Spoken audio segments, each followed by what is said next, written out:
CPI പ്രാദേശിക നേതാവിന്റെ ശുപാർശയിൽ village ഓഫീസർമാർക്ക് സ്ഥലം മാറ്റം നൽകിയ എറണാകുളം ഡെപ്യൂട്ടി കളക്ടറെ സംരക്ഷിച്ച് അധികൃതർ. ചട്ടലംഘനത്തിനെതിരെ പരാതി നൽകിയിട്ടും യാതൊരു നടപടിയും സ്വീകരിക്കുന്നില്ലെന്ന ആക്ഷേപം ശക്തമാണ്. രാഷ്ട്രീയ സമ്മർദ്ദത്തിന്റെ ഫലമായി ഡെപ്യൂട്ടി കളക്ടറെ സംരക്ഷിക്കുന്ന നടപടിയിൽ വ്യാപക പ്രതിഷേധമാണ് ഉയരുന്നത്. രേഷ്മ ബാബു ചേരുന്നു. രേഷ്മ, വിവരങ്ങൾ.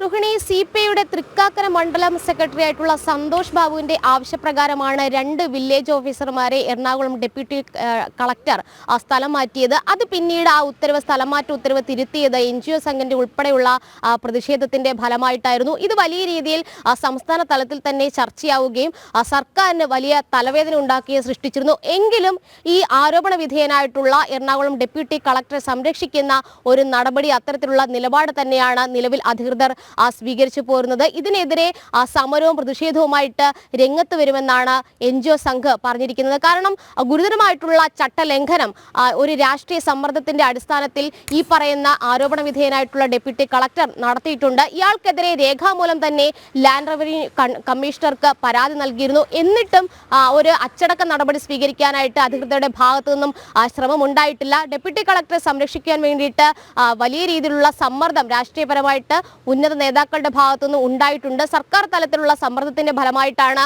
ഇയാളെ സംരക്ഷിക്കുന്നത് എന്നുള്ളതാണ് ഉയരുന്ന ആക്ഷേപം. എന്തായാലും വരും ദിവസങ്ങളിൽ ഇതുമായി ബന്ധപ്പെട്ട് കൂടുതൽ സമരങ്ങളിലേക്ക് കടക്കാനായിട്ടാണ് NGO സംഘിന്റെ തീരുമാനം. എന്തായാലും ഡെപ്യൂട്ടി കളക്ടറെ സംരക്ഷിച്ചുകൊണ്ടുള്ള ഒരു നടപടിയിലേക്ക് കടക്കുന്ന സാഹചര്യത്തിൽ വലിയ രീതിയിൽ വീണ്ടും ചർച്ചയാകുന്നുണ്ട് ഈ പ്രശ്നം. കാരണം ഒരു രാഷ്ട്രീയ നേതാവിന്റെ ശുപാർശ പ്രകാരം 2 സർക്കാർ ഉദ്യോഗസ്ഥരെ സ്ഥലം മാറ്റുന്നു. അത് പിന്നീട് വിവാദമായതിന്റെ അടിസ്ഥാനത്തിൽ ആ സ്ഥലം മാറ്റ ഉത്തരവ് അത് തിരുത്തുന്ന ഒരു സാഹചര്യം. ഈ ചട്ടലംഘനം നടത്തിയ ഉദ്യോഗസ്ഥരെ സംരക്ഷിക്കുന്ന നടപടിയിൽ വലിയ രീതിയിൽ പൊതുജനങ്ങൾക്കിടയിലും ആക്ഷേപങ്ങൾ ഉയരുന്നുണ്ട്.